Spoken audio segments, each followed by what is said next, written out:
It takes no brains to complain, but it does take brains to get what you want. There's a story behind that. This is your daily message from Chad number 871 to upgrade your mental game today by telling yourself a better story. Because the most important story you hear is the story you tell yourself. This message is dedicated to Les Brown. Here's the upgrade. Success leaves clues. Here's the story. Earl Nightingale used the illustration of a person baking a pie, a person traveling across state lines, or a person making money to emphasize the importance of learning how to do something. How does one bake a pie? How does one get to that city? How does one increase their income? Well, there are recipes for baking. Maps have been created to navigate places. The economy we operate by is a free enterprise system that goes by certain rules.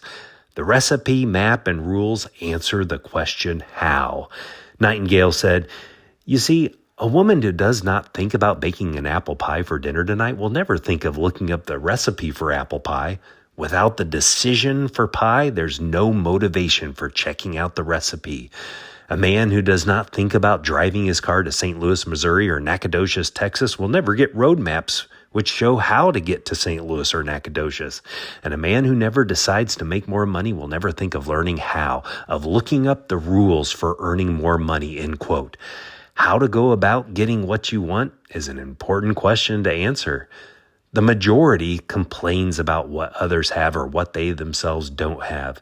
What percentage of people fall into those camps? Like I said, it's for sure the majority. People see others enjoying their relationships and complain about their own. People see others looking healthy and criticize them for being vain or obsessive. People see others with more than they have and cast a dig regarding the reasons it came easy for them.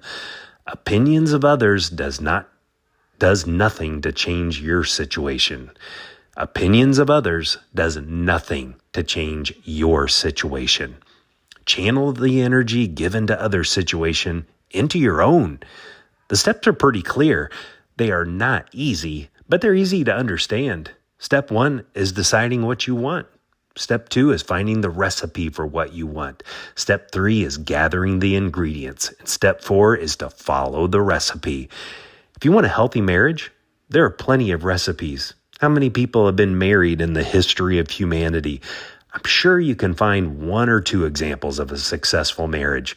The ingredients cost no money, mainly being time, understanding, and kindness.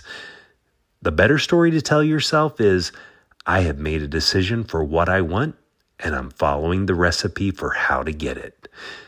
Stephen Covey wrote, "We are the creative force of our life, and through our own decisions rather than our conditions, if we carefully learn to do certain things, we can accomplish those goals."